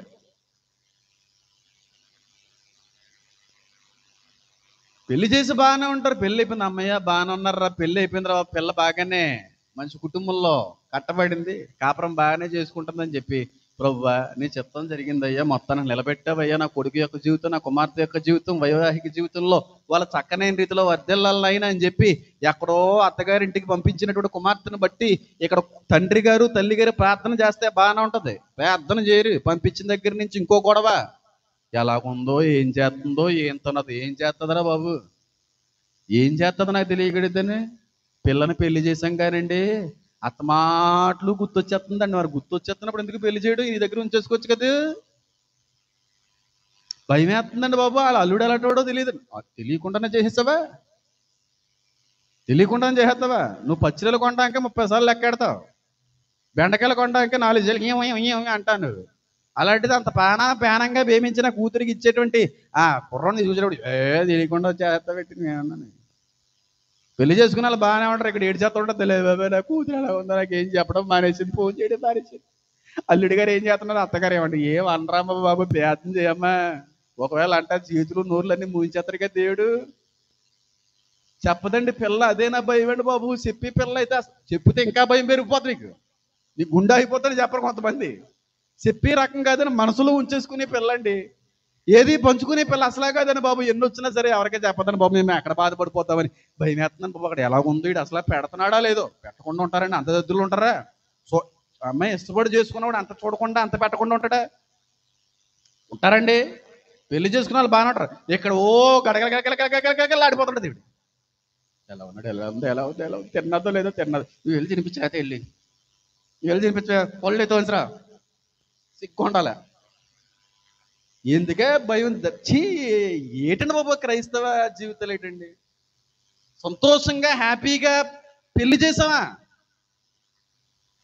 దేవుని యొక్క చిత్తం నెరవేరిందని చెప్పి అంగరంగ వైభవంగా అనేక మందిని పిలిచి భోజనాల్ని పెట్టి ఏర్పాట్లు చేసావా? పెళ్ళి అయిన తర్వాత మళ్ళీ కొత్త బాధ. ఎలాగున్నాడో, ఎలాగుందో, ఏం తింటుందో, ఏం గొడవలు పడుతుందో, అత్తగారు ఎలా చూస్తున్నారో, అల్లుడు గారు ఎలాగున్నారో, చెప్పుకుంటుందో చెప్పుకోదో, ఈ బాధ, ఈ భయం ఎక్కువ. ఓపుకుంటే ప్రార్థన. ప్రభువా, నీ కుమార్తె నా కుమార్తె కాదు, నీ చిత్త ప్రకారమైనటువంటి వివాహ కార్యక్రమాన్ని జరిగించాను. ఇక నుంచి నా బిడ్డ ఇదే కాదు, నీ బిడ్డ నాయన. ఆ బిడ్డ యొక్క యోగక్షేమములన్నీ కూడా నీ చేతికి అప్పచెప్పడం జరిగింది. ఎక్కడున్నా సరే మీ ఉన్నతమైన చేతుల్లో వర్తిల్లుతుంది ఆ బిడ్డ. మీ ఉన్నతమైన హస్తంలో బిడ్డ కట్టబడుతుందని నేను నమ్ముతున్నాను కనుక నాకేం భయం లేదు. నైనా నా పిల్లలు బాగుంటారని నాకు నమ్మకం ఉంది. మా అల్లుడి గారు బాగా చూసుకుంటారని నాకు నమ్మకం ఉంది. మా అత్తయ్య గారు బాగా చూసుకుంటారని నమ్మకం ఉంది అనే విశ్వాసంతో ఆ వెళ్ళిపోయి పెళ్లి చేసుకుని వెళ్ళిపోయిన పిల్లల కోసం ఇక్కడ ఉండి ప్రయత్నం చేయాలి. కానీ ఏడుతో కూర్చుంటావా? ఏడుతో కూర్చుంటారా? ఓ ఏడు వేడి వేడి, ఎలా వద్దా, ఎలా వద్దా, ఎలా వద్దా. నువ్వు చేసినా సరే అంత బాగోరేమో, నువ్వు చేసినా అలా బాగోరేమో. చాలా న్యూసెన్స్గా ఉంటాయి కొంతమంది గురించి అంటున్నప్పుడు. బాగున్న వాళ్ళు పాడు చేసే రకాలు ఇవన్నీ. బాగున్న వాళ్ళు పాడు చేస్తుంటారు. ఎందుకు వచ్చినాయి అన్నీ? పెళ్లి చేశాం కదా, హ్యాపీగా ఉంటారు కదా, నచ్చి పెళ్లి చేసుకున్నారు, ఇద్దరు కుటుంబంగా కట్టబడ్డారు. రేపు మాపో పిల్లలు పుడతారు, ఓ బాధ్యత అనేది వస్తుంది. వాళ్ళ జీవితంలో వాళ్ళని కట్టుకుంటారు. నిర్భయంగా మనం ముందుకు వెళ్ళాలి తప్ప ఆ పిల్లల మట్టి భయం, పెళ్లి చేస్తున్నారు కొత్త భయం, అల్లుడి గారు ఏం చేస్తారని భయం, ఉద్యోగం సద్యోగం లేదని భయం. నీకు నిజంగా దేవుని ఉన్న నమ్మకం, విశ్వాసం ఉంటే అసలు దేనికి భయపడవు. రాజాజ్ఞకే భయపడలేదంటే ఎవరో? మోసే తల్లిదండ్రులు. నా పిల్లని దేవుడు రక్షించుకుంటాడు, మోసేని దేవుడు రక్షించుకుంటాడు, నా కొడుకుని దేవుడు కాపాడుకుంటాడు. నా పూర్వీకుల దేవుడు కాదా నా దేవుడు? నిలబెడతాడు ఖచ్చితంగా నా కొడుకుని. ఈ ఐగుప్తి బానిసత్వంలో నుంచి విడిపించగలిగేటువంటి గొప్ప నాయకుడు అవుతాడనే విశ్వాసం ఆ తల్లిదండ్రులకు ఉంది కనుకే అట్టి రీతిలో కుమారుని దేవుడు నిలబెట్టాడు. ఆ బానిస సంఖ్యల నుంచి విడిపించే గొప్ప నాయకుడు అవుతాడు మావాడు. అద్భుతమైనటువంటి వాడు అవుతాడు నా కొడుకు, నా కుమారుడు అనే విశ్వాసం దేవుని మంది ఉంచితే కనుక అంతమంది నడిపించడం. మోసే ఎక్కడి నుంచి వచ్చిందండి? ఆ తల్లిదండ్రుల యొక్క ప్రార్థనలో, తల్లిదండ్రుల యొక్క విశ్వాసం మోసేని వెంటాడినాయండి. నోరు మాట సరిగ్గా లేదు, భయస్తుడు, ఏమీ తెలియని వ్యక్తి, ఏది తెలియదు, ఒక సరైన అవగాహన లేదు, అలా నడిపించలో. అయినా సరే ఆయన లక్షల మందిని ఎలా నడిపించుకెళ్ళిపోయాడు? తల్లిదండ్రుల ప్రార్థనలో, తల్లిదండ్రుల విశ్వాసం మోసేని నడిపించేసినాయి అంతలాగా. కాలేజీకి వెళ్ళి వచ్చే వరకు ఒక భయం, పెళ్ళికి ఆనయించే ఒక భయం, పెళ్ళి అయిన తర్వాత ఇంకో భయం. తల్లిదండ్రులుగా పిల్లలను బట్టి భయపడకండి. భయపడేటువంటి తల్లిదండ్రులు దేవుని యందు విశ్వాసం లేనివారు. దేవుడి యందు విశ్వాసం ఉంచే ఏ తల్లి అయినా ఏ తండ్రి అయినా పిల్లలను గురించి అస్సలు భయపడరు. ఓపుకుంటే ప్రార్థన చేస్తారు, ఓపుకుంటే ప్రార్థన చేస్తారు. బెంగెటేసుకుని ఏట్రా బాబు అది? ఇంకెంత వాక్యం కావాలరా మీకు? ఇంకెంత చెప్పాలరా బాబు వాక్యం మీకు? ఇంకేం పెట్టి పోషించాలి మిమ్మల్ని? ఎంత వాక్యం అన్నా ఇంకా అదే బలహీనత, ఇంకా అదే అవిశ్వాసం, ఇంకా అదే ఆందోళన, ఇంకా అదే నిరుత్సాహం, అదే బెంగ. దేవుడు ఎంత పెట్టినా పని చేస్తలేదు మనకి. పని చేయట్లేదు, ఎంత పెట్టినా శరీరానికి పని చేయట్లేదు, ఆత్మ పని చేయట్లేదు, మనసుకి అసలు పని చేస్తలేదు. ఈ ఫుడ్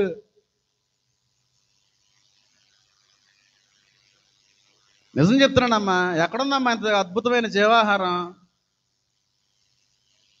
ఇన్ని విధాలుగా దేవుడు నన్ను ఆదరిస్తున్నాడా, ధైర్యపరుస్తున్నాడా, నమ్మకాన్ని ఆయన మీద ఉంచేట్టుగా ప్రయత్నిస్తున్నాడా, నేను ఉన్నానని చెప్పి ఎప్పటికప్పుడు నేను బలపరుస్తున్నాడా.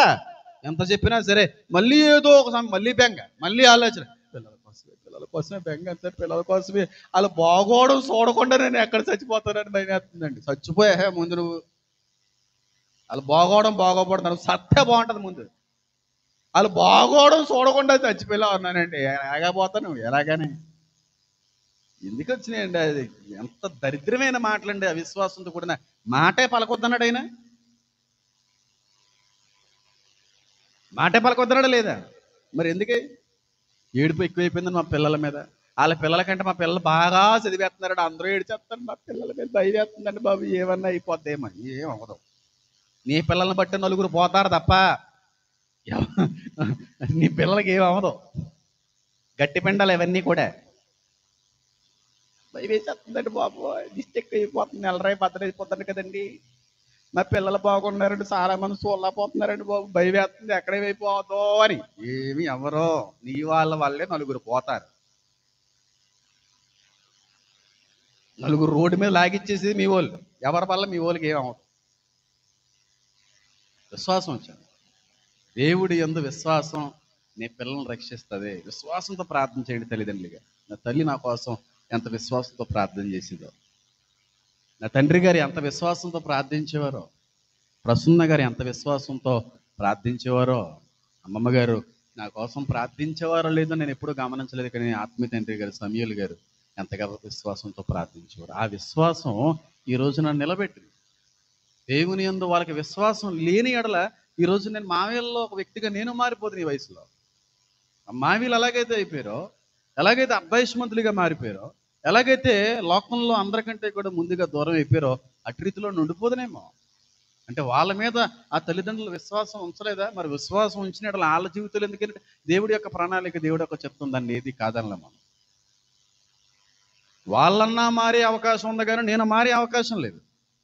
అలాంటి వాళ్ళైనా మారతారేమో. అలాంటి వాళ్ళంటే చెడ్డ వాళ్ళని కాదు, చెడు వ్యసనం త్రాగుడు తప్ప అంతకు మించి వాళ్ళలో ఏముందంటారు? ఏమీ లేదు. చిన్నమైకి అది కూడా లేదనుకోండి. వాళ్ళైనా మారతారు కానీ నేను మారను. కానీ నేను మారానంటే నా తల్లిదండ్రుల యొక్క ప్రార్థనలతో, విశ్వాసంతో కూడిన ప్రార్థన. తాతయ్య గారికి ఎంత విశ్వాసం అంటే దేవుడు, నేను చెప్పి ముగిచ్చేస్తాను. ఇలాంటి విశ్వాసం కానీ మీకుంటే మీ పిల్లల గురించి ఆలోచించక్కర్లేదండి. మీ పిల్లల గురించి డౌట్ పడక్కర్లేదు, చాలా బాగుంటాయి పిల్లల జీవితాలు. తాతయ్య గారిలో ఉన్న విశ్వాసం ఎంత గొప్పదంటే, నాకు ఎప్పుడూ చెప్పలేదు, నా కోసం ప్రార్థన మాత్రమే చేసేవారు ఆయన. పాస్టర్ అవుతాడు, సేవకుడు అవుతాడు, చాలా అద్భుతమైనటువంటి రీతిలో వాడబడతాడని చెప్పి ప్రార్థన చేసేవారు తాతయ్య గారు.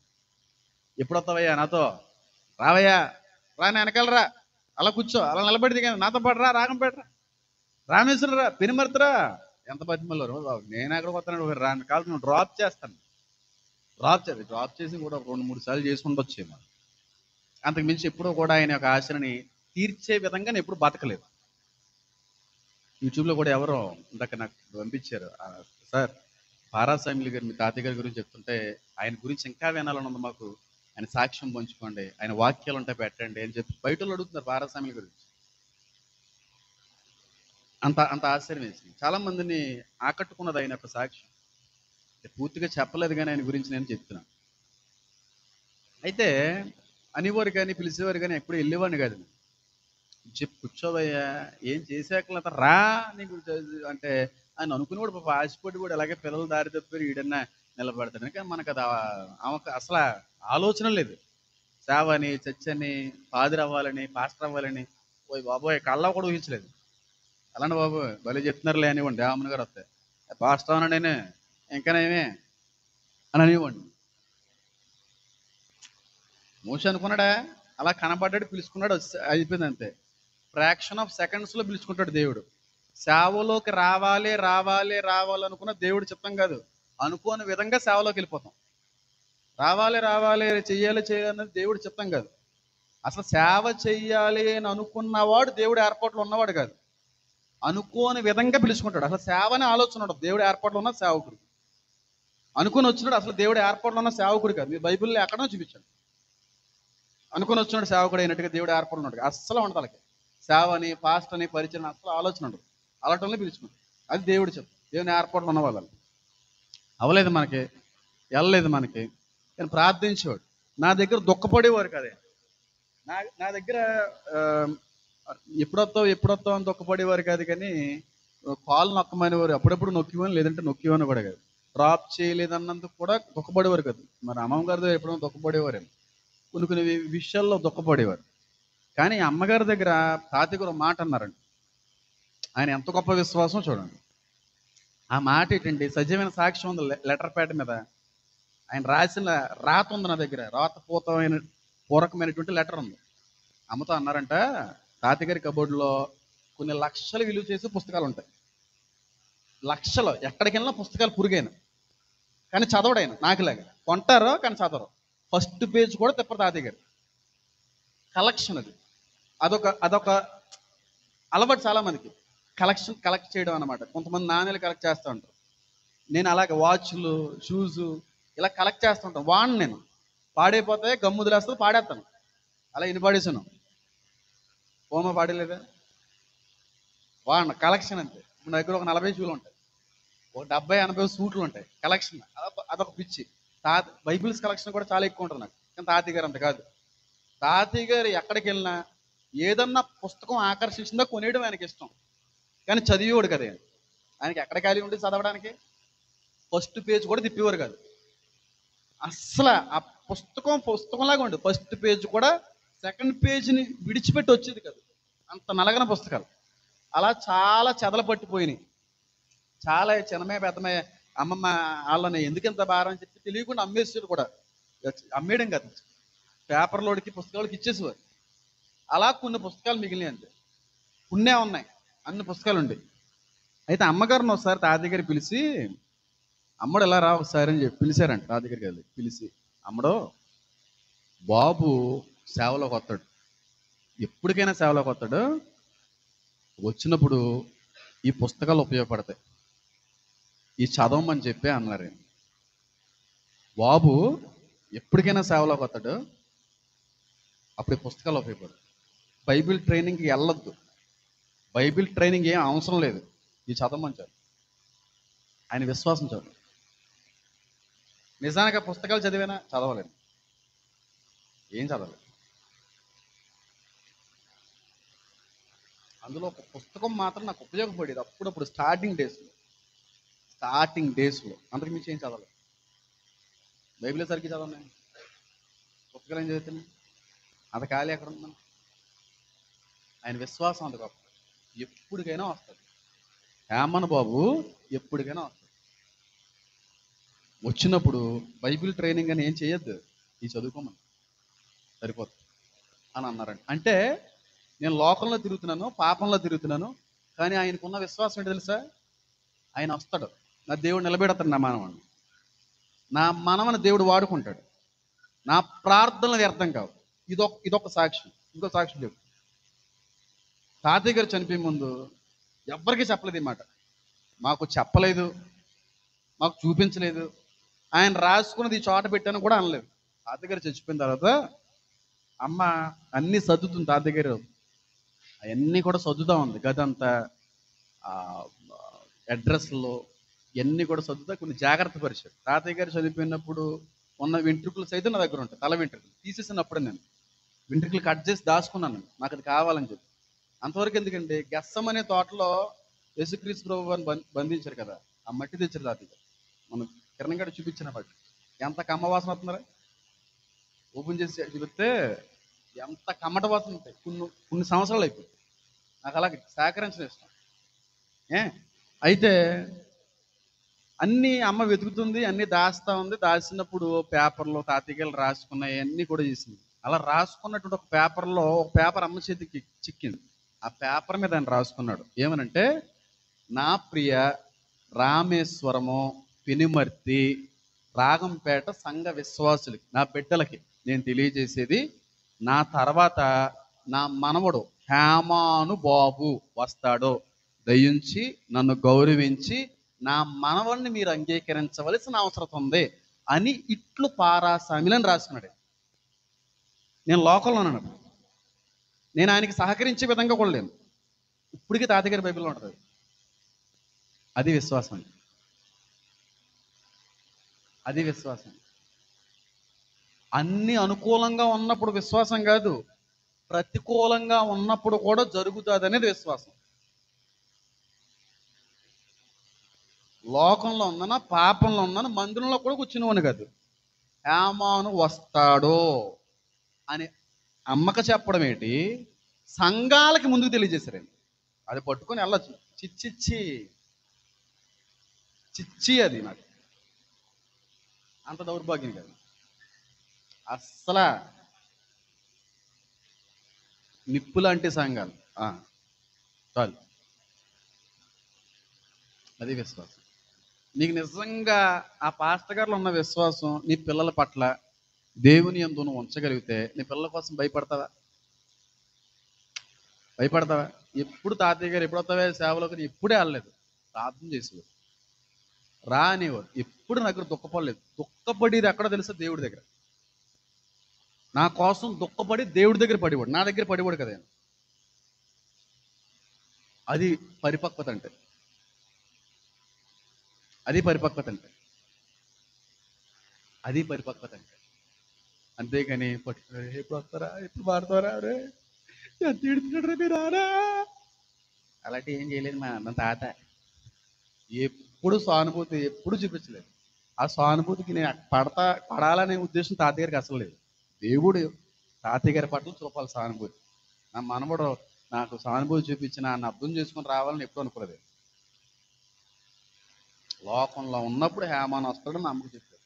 లోకంలో ఉన్నప్పుడు రాత పూర్వకంగా సంఘాలకు రాశాడు ఉత్తరం పౌలులాగా. నేను పలానా రోజు వస్తున్నాను, మీరు రెడీగా ఉన్నాడని చెప్పాడా పౌలు? ఆ టైప్. అది విశ్వాసం. మా ఊడు వస్తున్నాడు, హేమాన్ అని కూడా ఒకడు వస్తున్నాడు అని చెప్పి రాసించాడు. అది విశ్వాసం. ప్రతికూలతలో చూపాలి, అది విశ్వాసం. అనుకూలతలో కాదు, అన్ని బాగున్నప్పుడు కాదు, అన్ని సమకూర్చబడినప్పుడు కాదు, అన్ని మనకు అనుకూలంగా అన్ని అనుకున్నట్టుగా జరుగుతున్నప్పుడు కాదు. దేవుడు గొప్పడు సూపర్ అని అంటాం. అన్ని అనుకున్నాయి అన్నీ కూడా ఏమీ జరగలేనప్పుడు కూడా జరిగిస్తాడు అనేది విశ్వాసం. అనుకున్నది ఏది జరగదు, అనుకున్న అన్ని ఫ్లాప్ అయిపోతాయి. ఏది తలపెట్టిన అన్ని ఫ్లాపే, ఏది చేద్దాం అనుకున్న అన్ని ఫ్లాపే, ఏది అనుకున్నట్టుగా జరగట్లేదు, అయినా దేవుడు చేద్దాం. ఇందులో జరగలేదా? అప్పుడు జరుగుతుంది. అది విశ్వాసం. నేను జరగలేదని అనుకున్నది ఆశించింది అవ్వలేదని ఎప్పుడు బాధపడను. ఒకవేళ దుఃఖం అనేది వచ్చినా 1 minute అంతే. అది నా మేలు అంటాను నేను. మేలు అంత పిచ్చి దేవుడు అంటే నాకు అంత విశ్వాసం ఆయన మంది, చాలా విశ్వాసం. నేను దేవుడిని ఏది అడగను, నేను అడిగి ఆ మాటలు ముగించే లోపు వచ్చేసిందని నమ్ముతాను. వచ్చేస్తుంది, నో డౌట్ అందులో. నేను అడగను, ఆ మాటను ముగించే లోపు ఒకవేళ అడిగితే ఆ మాట ముగింపులోనే వచ్చిందని నమ్ముతాను. వారం రోజులు పడుతుంది చూస్తారంటే విశ్వాసం వచ్చింది. అంతే. కొంచెంసేపు ప్రార్థన చేసి కొంచెం బాగా విశ్వాసం వచ్చేసి మళ్ళీ బ్యాంకులెట్ వేసుకుని మళ్ళీ బుర్రకి వేసుకుని మళ్ళీ ఏడిచేసి ఏటండి బతుకులు కొత్త పేస్టర్ గారే ప్రార్థన చేయి, నువ్వు చేయమంది తర్వాత పేస్టర్ గారు ప్రార్థన చేస్తారు, నువ్వు చేస్తున్నావా? నే పిల్లల కొరకు అంగలాడుతున్నావా? నే పిల్లల కొరకు కన్నీటితో ప్రార్థన చేస్తున్నావా?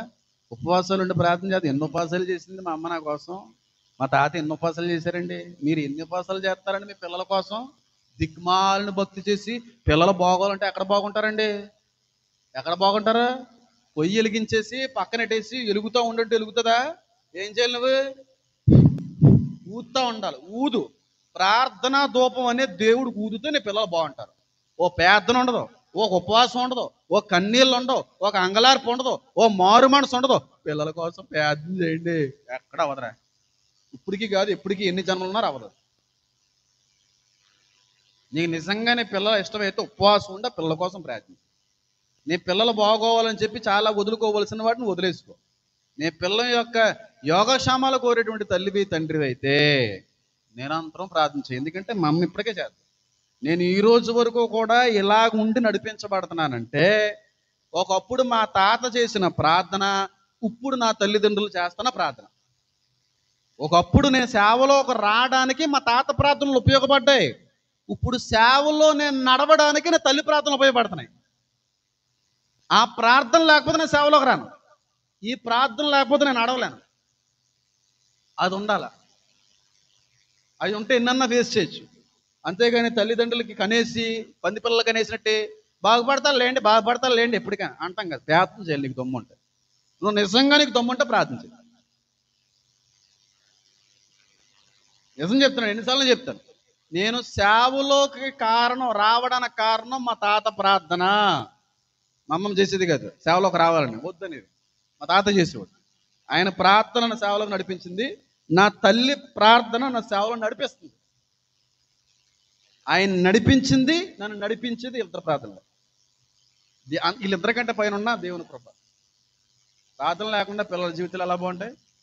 నేను చేస్తానమ్మా, ఎందుకు చేయనమ్మా? నీకంటే ఎక్కువ చేస్తాను. ఇందాక రూతిహామ గారు సాక్ష్యం చెప్పారు. కుమారుడు యొక్క ఏ తల్లి బాధ ఉంటుంది, చాలా బాధ ఉంటుంది. ఎగ్జామ్ ఒకటి పోయిందంటే, ఒక సబ్జెక్ట్ పోయిందంటే, నమ్మంటే నమ్మకపోయి నేను రాజమండ్రి నుంచి వస్తున్నప్పుడు కూడా ప్రసన్న గారితో మాట్లాడుతున్నప్పుడు ఎందుకో రూతిహామ గారి గురించి మాట్లాడారు కదా. ప్రసన్న కుమారుడు మ్యాథ్స్ పాస్ అయ్యారు, మ్యాథ్సే కదండి. ఎంత ప్రార్థన చేశారంట. సోమవారం అక్కడికి వెళ్ళి చేస్తుంటారు కదా, అక్కడ ఆన్లైన్లో ప్రార్థన. ఆ కుర్రోడు కోసం ఎంత ప్రార్థన చేశారో ఆవిడ చెప్తే నాకు తెలుసు. నేను చేస్తాను, నేను ఏం చేస్తాను అన్నది ఎవరికి చెప్పను. కానీ సంఘం చేసి ఆ ప్రార్థనలు నిలబెడతాయమ్మా. ఆ ప్రార్థనలు నిలబెడతాయి.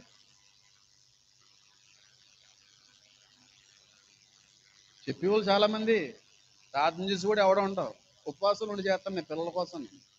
మధ్యాహ్నం నేను ప్రార్థన చేసి నీ పిల్లలు బాగుండాలని. నీ ఇంట్లో కూడా చేరేమో, నీ పిల్లలు బాగుండాలని నేను చేస్తాను. నా దైవజనులు చేస్తాను. నా సంఘంలో 2-3 ఉన్నారు, వాళ్ళు చేస్తారు. చేశారా కదమ్మా? నువ్వు కూడా నాకు చెప్పినట్టున్నావు, చేసావని చెప్పి. యవనస్తులు వీళ్ళు రక్షణ వీళ్ళందరూ అంతగా చేశారు. ఆన్లైన్లో కనెక్ట్ అయ్యే ప్రేయర్ టీమ్ ఇదంతా చేస్తారు కదరా. ప్రేయర్ టీం నలుగురు ఎదురు యవనస్తులే ఇక చక్కగా కనెక్ట్ అయ్యి ప్రార్థన చేస్తారు. ఎంత భారంతో చేస్తూ ఉంటారు, ఎంత భారంతో చేస్తారు. ప్రార్థన లేకుండా పిల్లలు బతుకులు ఎలా బాగుంటాయమ్మా? ఎలా బాగుంటాయి చెప్పండి. చెయ్యండి. పిల్లల జీవితాలు బాగోలేదా? ఒక రోజున ప్రత్యేకంగా ప్రతిష్ఠించుకో. ప్రభువా, నా పిల్లల్ని ఎలాగైతే నేను చూడాలనుకున్నానో అది చూసేంత వరకు కూడా నేను మాను. యాకోబు ఎలాగైతే తిరిగిలాడాడో పాదాలట్టుకొని నీ పాదం వదలనయ్యా, ఈ వారంలో ఒక దినం అంతా కూడా ప్రతిష్ఠించేసుకున్నాను. ఈ దినం నా కొడుకు కోసం మాత్రమే గడుపుతాను. నా కొడుకు గురించి మాత్రమే ప్రార్థిస్తాను. ఆడు బాగుపడేంత వరకు, బాగుపడిన తర్వాత కూడా ఆ దినం మాత్రం ప్రతిష్ఠించేసుకున్నానయ్యా, ఇంక దేనికి నేను వినియోగించు. ఇవి మాట దేవుడికి. ఎలా ఉంటాయి నీ పిల్లల లైఫ్లు? ఒక దినం ప్రతిష్ఠించుకుంటేనే లైఫ్ మారిపోద్ది. నా తల్లి మా తాత జీవితాన్ని ప్రతిష్ఠించుకున్నారు హేమాన కోసం. జీవితాంతం ప్రార్థించారు నా కోసం. అందుకు నిలబడ్డా. నేను నిలబడానంటే ఈ రోజుకి ఎవరు నమ్మడరా? పాస్టర్లు నమ్ముతలేదా? ట్రైనింగ్ అవ్వకుండా ఎలా వస్తా? భలే చెప్తున్నా, ప్రకటన కేంద్రం చెప్పాలంటే అది అవ్వదు అన్నాడు. నాకు ట్రైనింగ్ లేదురా బాబు అంటే, ఆ ప్రకటన వాడిన మరి అలా చెప్పేస్తా బాబు అనేవాడు ఒకడు. నువ్వు వచ్చి కూర్చో, నేను చెప్తే నీకు ఏమని కలుతా అంటే ఏమని నమ్మరు. వాళ్ళు చెప్పారు చెప్పలేమండి, ఎలా చెప్తారండి, అలాగో వస్తుందండి అది. అమ్మ అలా కుదరదండి అది. కొన్ని బైబిల్ ట్రైనింగ్ అయిన ఏమన్నా తీసుకొచ్చి కూర్చోబెట్టి అంటున్నాను నేను. అమ్మ చెప్తలేదు మాకు, దేవునితో నడిపించబడుతున్నా, ఆత్మ మూలంగా చెప్తున్నా, ట్రైనింగ్ లేదు అంటున్నా. కానీ ట్రైనింగ్ ఏమంటే నేను అయ్యేం లేదు, మీకు తెలదా? నేను ట్రైనింగ్ ఎవరు పెట్టరు బాబు, నేను ఎక్కడికి వెళ్ళాను రా బాబు? మీ ముందున తిరిగివండా ఏది చివరి గదిలో క్రిస్మస్ అయితే పండగైనా మనకి మేడం మీద ఎక్కడ పడితే అక్కడ ఇచ్చుకోం కదరా. నేను ట్రైనింగ్ ఎవరు పెట్టరు. దీనిలో ట్రైనింగ్ అయ్యాను నేను, దీనిలో కాదు, ఇందులో మంచి ట్రైనింగ్ అయ్యాను నేను. ప్రార్థన నిలబెడతా పిల్లలు. ప్రార్థన నిలబెడతాయమ్మా, చేయండి ప్రార్థన. మోషే యొక్క తల్లిదండ్రులు రాజాజ్ఞకు భయపడక ఏం చేశారంట? దేవుని యందు ఏముంచారు? విశ్వాసం ఇచ్చారు. విశ్వాసం దేవుడు సూత్రంగా ప్రార్థించాలి. విశ్వాసం ఒకటే కాదు, ప్రార్థనతో కూడిన విశ్వాసం, విశ్వాసంతో కూడిన ప్రార్థన చెయ్యి. దేవుడు నిలబెడతానని చెప్పి యథార్థంగా, పరిశుద్ధంగా, నిక్కచ్చైన భక్తి శ్రద్ధలతో నీ బిడ్డల గురించి ప్రార్థించు. ఎంత ధైర్యంగా ఉంటావో. ఇప్పటికైనా నిలబెడతాడనే ఆ మానసిక ఆనందం ఎంత ఇస్తుందో నీకు. అసలు తల్లిగా తండ్రిగా ఇక నుంచి పిల్లల జీవితం గురించి భయపడవలసిన అవసరత లేనే చెప్పండి లేదు. కళ్ళు మూసుకోండి, ప్రార్థన చేసుకుందాం. నా దేవ, నా తండ్రి, నా ప్రభు, మీకు వందనాలు, స్తుతులు, స్తోత్రములు.